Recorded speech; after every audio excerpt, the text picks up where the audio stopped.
Halo Sivitas Akademika, gimana nih teman-teman? Apa kabarnya? Nah, pada kesempatan kali ini aku dapat kesempatan nih untuk jadi host di podcast kali ini yang akan ngebahas tentang AI. Jadi mungkin teman-teman udah tahu nih AI itu udah jadi tren ya di kalangan mahasiswa, remaja atau mungkin bahkan orang tua. Dan tentunya untuk ngebahas AI kali ini aku nggak bakalan sendirian, aku ditemenin dengan narasumber yang cukup kompeten pada bidangnya yaitu Kak Bayu. Halo Kak Bayu, gimana kabarnya Kak? Halo, kabarnya baik ya? Oke, gimana tadi perjalanan di sini? Ada macet atau gimana nih Kak? Ada kendala nggak? Kalau perjalanan ke sini itu mungkin lancar aja sih.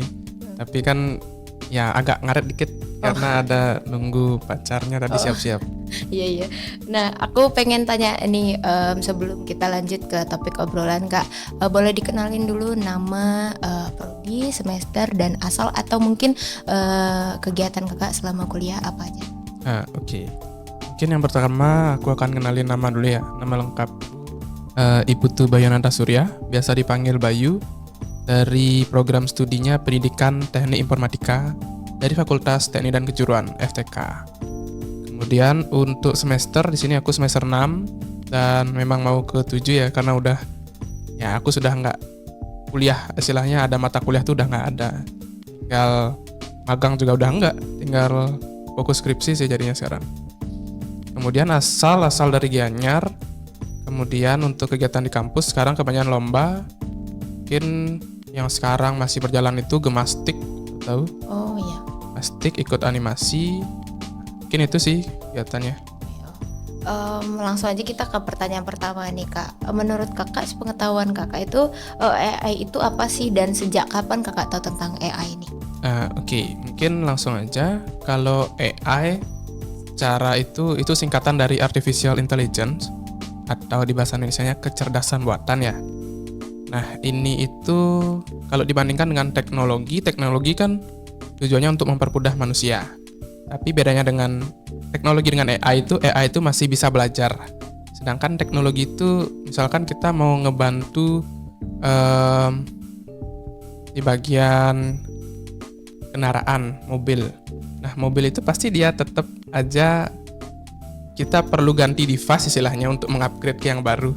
Kalau sedangkan AI ini rata-rata itu software dia. Sehingga kecerdasan itu masih bisa diimprove lagi. Nah, itu mungkin kemudian sejak kapan kenal AI ya? Kalau AI ini mungkin dulu tertarik saat Tesla baru pertama kali keluar. Yang berapa ya kira-kira? Kurang tahu ya kalau tahunnya. Itu kan mereka ngekenalin namanya self-driving ya. Oh iya benar. Otomatis itu. Nah dari sana dah mungkin kayak AI bisa ngelakuin gini. Yang autopilot nggak sih? Ya bisa juga. Ya. Auto driving gitu. Nah kemudian kalau udah makainya itu mungkin akhir Desember ya 2022 atau awal 2023 itu masih boomingnya ChatGPT. Oh iya. Kalau kamu tahu. Nah itu kebetulan dikenalin sama temen. Dulu nggak berani nyoba. Karena kok untuk apa nyoba AI kan masih ada Google. Iya benar.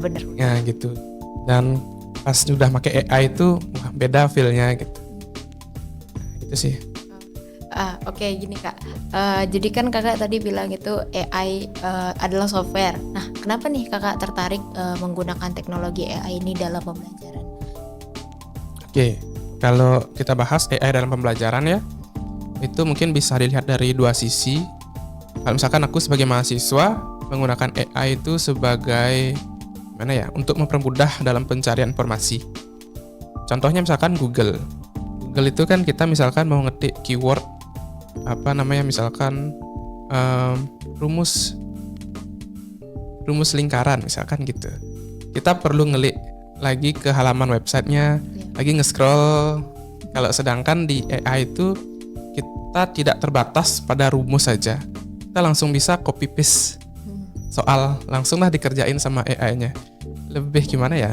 Lebih to the point lah istilahnya kalau AI.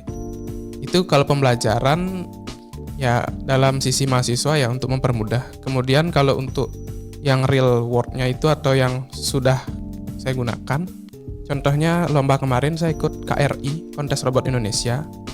Itu kita membuat robot.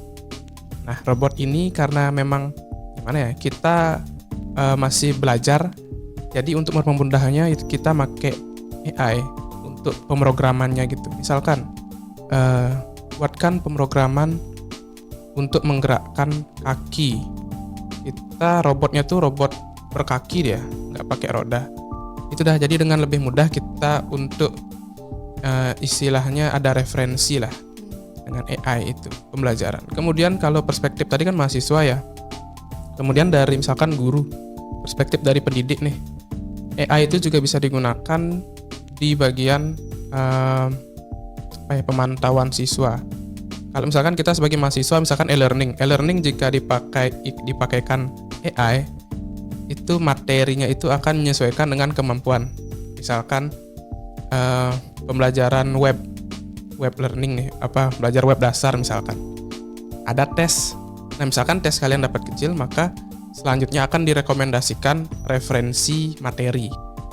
Itu salah satu penggunaan AI kayak merekomendasikan pembelajaran tergantung dengan skor yang kita dapat. Begitu. Nah, kakak kan tadi bilang kakak itu dari pendidikan teknik informatika, Ya. jadi tentu belajar dong tentang kurikulum apa segala macam gitu kan. Nah, untuk personal lah kakak dari pandangan sendiri, AI dalam pembelajaran itu dapat nggak sih ningkatin mutu Oke, mungkin dari mutu itu sendiri. dalam pendidikan nih? Nah, kalau dari kata mutu ini kalau kalau sepemahaman aku itu sebagai peningkatan hasil belajar, boleh? Mutu hasil belajar dari peserta didik. Nah, untuk meningkatkan mutu jika kita kaitkan dengan kurikulum, ini berarti kan dari pusat ya, istilahnya kurikulum. Jadi mungkin kalau dari aku, untuk meningkatkan mutu itu pasti sangat bisa. Karena kita bisa dari sisi, kalau yang ngebuat kurikulum itu pasti dia perspektifnya dari dari si pendidik ya, dari guru. Nah, jadi gimana caranya guru itu untuk meningkatkan hasil belajar dari siswa misalkan gitu. Nah, kalau dari pandanganku, mereka bisa dari memonitoring sih, seperti yang kataku tadi. Jadi kita pakai contohnya mungkin di SMA ya. Misalkan pembelajaran matematika deh.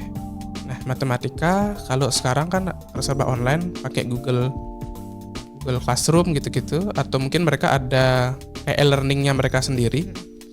Nah, di sana untuk pembelajarannya bisa lebih adaptif tuh lebih atraktif, lebih banyak lebih fleksibel lah istilahnya. Jadi mereka tidak monoton, misalkan si A dengan si B kan beda kemampuannya. Jadi dengan AI bisa dari input tugas itu bisa dibaca. Misalkan si A lebih pintar, si B lebih kurang gitu misalkan. Jadi si B mungkin bisa mendapat lebih banyak materi dibandingkan dengan si A. Nah, itu bisa meningkatkan dari sisi kurikulum ya, karena kita sebagai pendidiknya. Jadi seperti dikasih bahan evaluasi nggak sih kak? Bisa begitu. Nah, terus apa sih menurut kakak yang berubah ketika AI ini muncul gitu? Setelah diintegrasikan di kurikulum kita sekarang ini kan baru beberapa tahun ini kan trennya gitu kan. Beberapa tahun yang lalu mana ada AI, kita nggak tahu gitu. Ya, kita benar. baru tahu Google. Ya. Itu apa yang berubah kak kira-kira dari kakak sendiri? Kalau dari pandanganku, perubahannya yang pertama kita sulit mandiri dan ketergantungan. Iya, karena memang aku merasakan ya dulu semester kecil 1, 2, 3 lah. Itu masih belum ada AI karena pelajaranku kebanyakan ada pemrograman. Misalkan pemrograman pakai C++. Nah, itu benar-benar sulit mencari referensi karena kita perlu mengulik sendiri. Istilahnya kita nyari di Google nih, gimana rumus perkalian dengan C++. Nah, kita perlu nyoba-nyoba sendiri itu codingnya. Itulah yang membuat seharusnya kita paham dengan coding itu. Sedangkan jika sekarang ada AI, kita tinggal copy paste saja apa yang kita mau. Jadi tidak ada proses belajar. Tidak ada proses belajar. Jadi Bisa. AI langsung ngasih jawaban nih, Iya, jawabannya nih. bener Kamu banget. ambil Langsung Iya, copy paste. Di sana jadi- mungkin ya yang aku dampak negatif lah ya istilahnya ya. Kemudian kalau misalkan dampak positifnya, aku pakai contoh temen bisa dibilang kakak tingkat. Dia menggunakan AI ini sebagai sumber belajar. Dia tertarik dengan sistem nuklir. Sungguh gini apa namanya, mind blowing, tiba-tiba dia cerita gitu. Oh kak kak sekarang nih suka loh dengan materi-materi nuklir, kak belajar di ChatGPT, tak tanya-tanya dah dia. Oh gitu dah. Jadi mungkin ada sisi positifnya bagi beberapa orang ya. Tapi untuk kurikulum jika kita gini kan memang harus dibatasi penggunaan AI itu. Kalau terlalu bebas, mereka tuh tidak ada pembelajaran di sana. Jadi memang dari si guru atau mungkin dari perancang kurikulum itu harus benar-benar matang dalam merealisasikan teknologi AI ini untuk pembelajaran. Itu sih dari aku. Jatuhnya kalau nanti AI dipakai berlebihan, anak-anak jadi malas belajar kan, karena udah jawabannya udah langsung pek dah, Ya, langsung kita benar nggak banget. ada nyari apa-apa gitu kan. Bahkan untuk cari referensinya mereka bisa loh GPT ya. Bisa ada. Bisa kan mereka Ada. cari daftar pustaka sendiri. Ada, Kita kalau- tinggal iya. download aja. Wah keren. Tinggal copy paste aja sih daftar pustaka ya. Untuk tantangannya sendiri kak, Kalau- setelah AI Tantangan di mana nih? Tantangan kakak atau tantangan dalam hal pembelajaran atau kurikulum? tantangan kakak. Tantangan ya. Kalau tantangan mungkin lebih ke bidang kerja. Karena beberapa bidang kerja itu ya bisa dibilang dihilangkan atau menghilang dengan sendirinya dengan kemunculan AI. Ambil contohnya ya. Misalkan copywriting itu Oh, iya. dulunya pekerjaan, bener? Ya, itu mungkin sekarang bisa hilang gimana ya, mulai memudar mulai gitu. mudar. Soalnya bisa mandiri gitu yang memerlukan jasa itu dengan menggunakan AI. Kalau misalkan aku dari perspektif aku base-nya itu 3D modeling.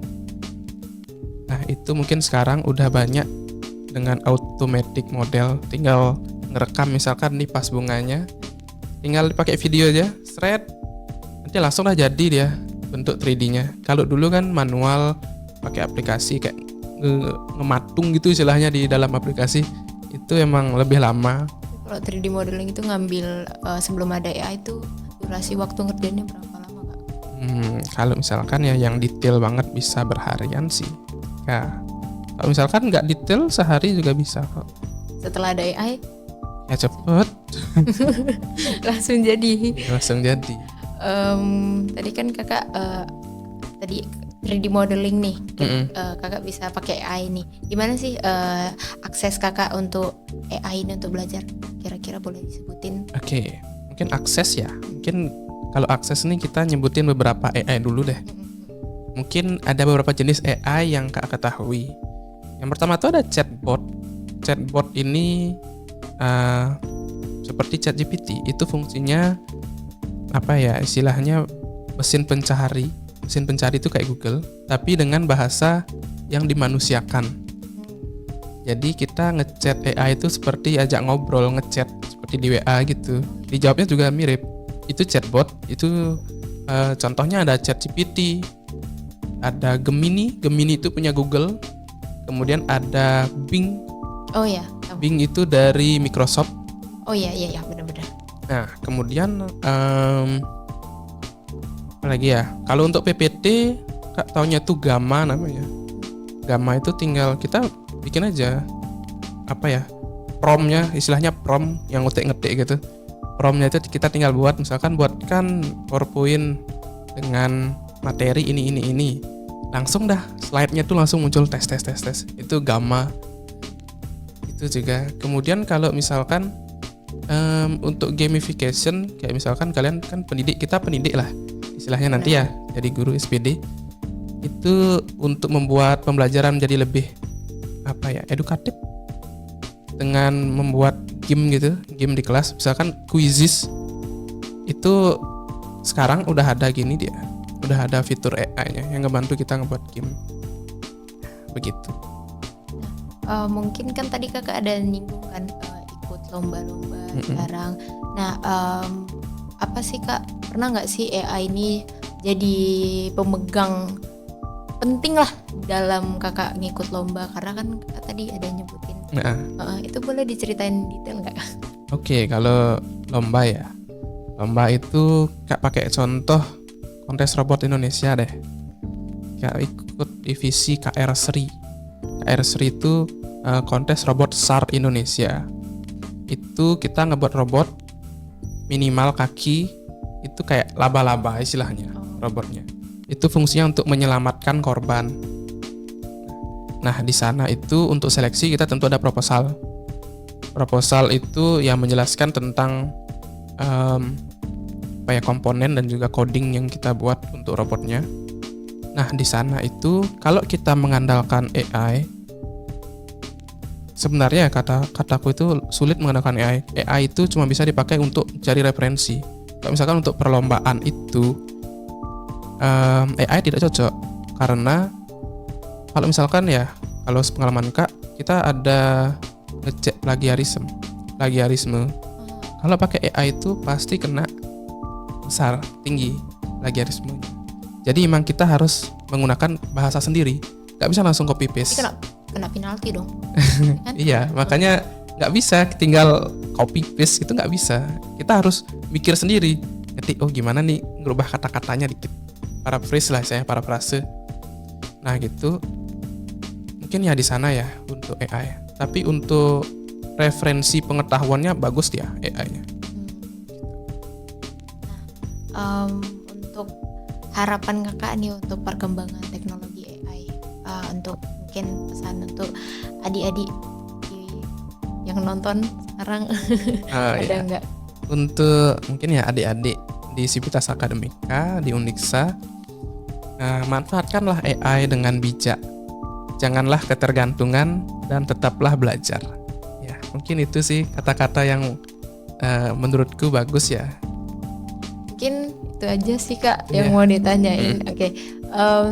Gitu, jadi gitu teman-teman, seputar tentang AI yang udah kita bahas dengan narasumber kita yaitu Kak Bayu ya. Nah, mungkin nanti teman-teman boleh tulis di kolom komentar tentang apa pengalaman kalian tentang pakai AI dalam proses pembelajaran. Oke, segitu aja. Kami mohon maaf atas kesalahan kata, dan terima kasih udah nonton sampai akhir. Sampai jumpa di podcast selanjutnya. Bye-bye.